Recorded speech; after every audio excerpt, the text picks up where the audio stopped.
Hello students, next topic है हमारा total internal reflection, जिसको शॉर्ट में TIR भी बोलते हैं। तो टोटल इंटरनल रिफ्लेक्शन होता क्या है कि लाइट का कंप्लीटली रिफ्लेक्शन हो जाना विदाउट एनी रिफ्रैक्शन, तो उसको बोला जाता है total internal reflection. So we can write it is the phenomena of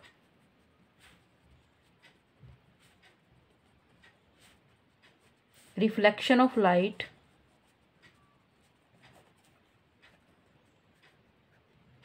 into a denser medium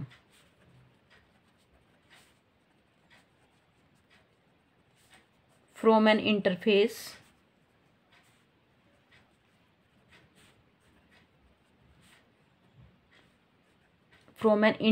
of denser medium and rare medium.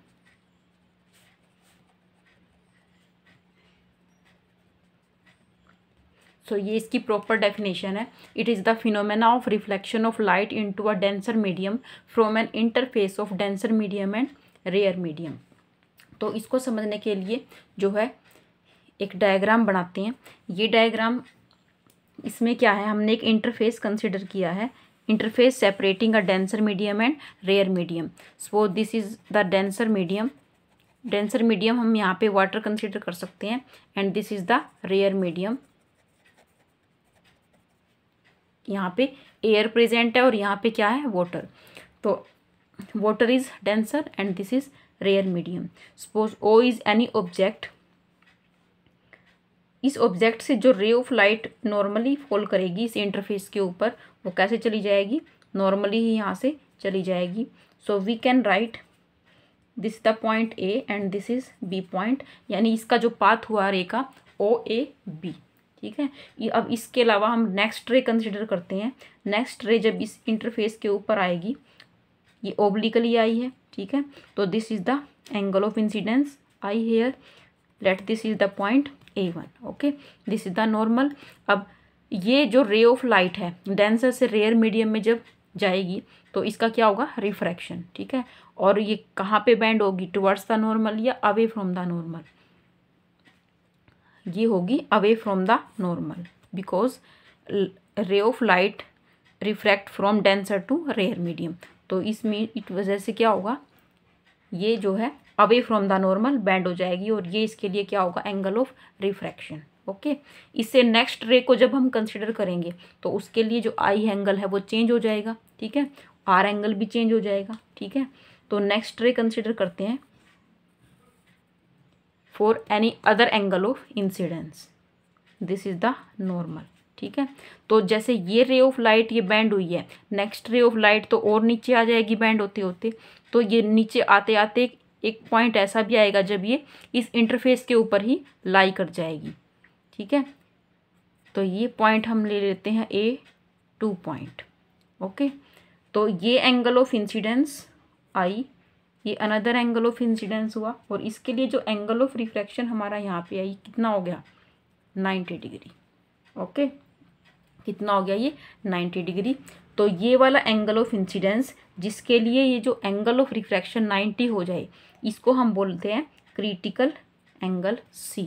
इसको C से डिनोट किया जाता है और इसका नाम है क्रिटिकल एंगल। अब आफ्टर दैट अनदर रे ऑफ लाइट, इसके लिए क्या होगा, next point A3 and this is the normal. तो ऐसे ही ये जो अब इंटरफेस पे आने के बाद, इसके बाद ये कहाँ जाएगी, यहाँ पे अंदर की तरफ। ओके, बैंड होते होते ये अंदर की तरफ आ जाएगी। तो ये रे ऑफ लाइट बैंड होके यहाँ पे रिफ्लेक्ट हो जाएगी। ठीक है, जिस मीडियम से आई है उसी मीडियम के अंदर ये वापस जो है इस इंटरफेस से टकरा के आ गई है। तो इसको बोला जाता है यहाँ पे टोटल इंटरनल रिफ्लेक्शन। इस लाइट की रे का कोई भी पोर्शन जो है रिफ्रैक्ट नहीं हुआ है, और इसके लिए जो एंगल ऑफ इंसिडेंट आई है वो हमारा है ग्रेटर देन C। ओके, यहाँ पे I इक्वल टू C है, तो इट मीन्स ये I क्या हुआ, ग्रेटर देन C। तो ये जो है इसके लिए एक नेसेसरी कंडीशन है कि ये वाला जो एंगल है I, ये क्रिटिकल एंगल से हमेशा क्या होना चाहिए, ग्रेटर होना चाहिए। तो इसी को बोला जाता है टोटल इंटरनल रिफ्लेक्शन। तो दो जो एसेंशियल कंडीशन है वो हम लिख सकते हैं। एसेंशियल कंडीशन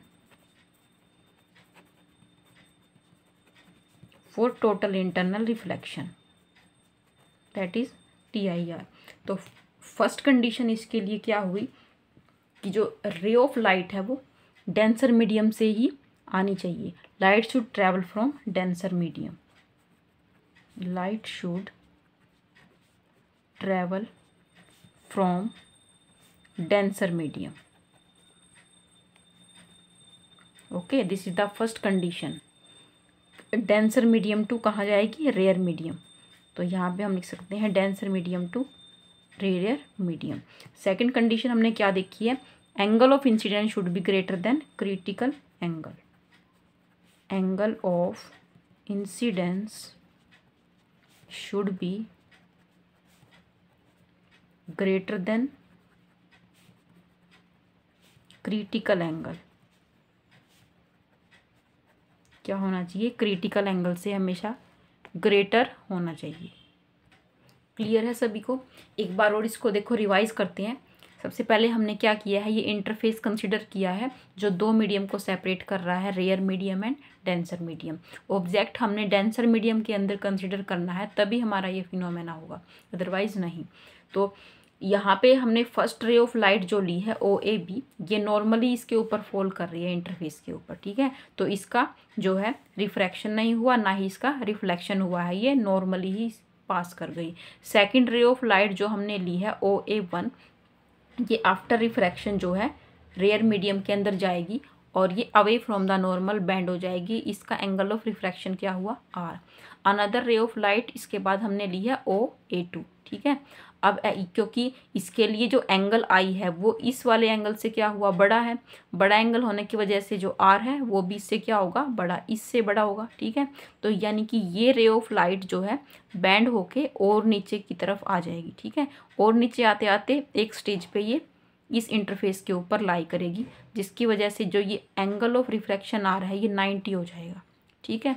अब नेक्स्ट रे ऑफ लाइट जो है OA3, क्या होगा? इंटरफेस पे आने के बाद कहाँ जा सकती है रे? अंदर की तरफ ही आएगी ऑब्वियसली। तो इस कंडीशन में क्या हुआ? आफ्टर यहाँ से स्ट्राइक होने के बाद ये इसी मीडियम के अंदर जो है वापस आ जाएगी, ठीक है। तो इस फिनोमेना को हमें पता है क्या बोलते हैं, ये क्या है? रिफ्लेक्शन हुआ है इसका, और टोटली इंटरनली रिफ्लेक्शन हुआ है, कोई भी पोर्शन इसका जो है रिफ्रैक्ट नहीं हुआ, ठीक है। तो यहाँ पे हमने लिखा है, देखो I=C एंड I>C। I=C क्यों लिखा है? क्योंकि यहाँ पे हम एक डेफिनेशन यहाँ पे निकाल सकते हैं कि जिस एंगल ऑफ रिफ्रैक्शन के लिए, जिस एंगल ऑफ इंसिडेंस के लिए एंगल ऑफ रिफ्रैक्शन 90 हो जाए उसको हम क्रिटिकल एंगल बोलते हैं। तो यहाँ पे I को हम C लिख सकते हैं, ठीक है।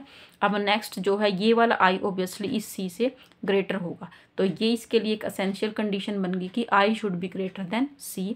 सो two conditions are light should travel from denser medium to rare medium and angle of incidence should be greater than critical angle.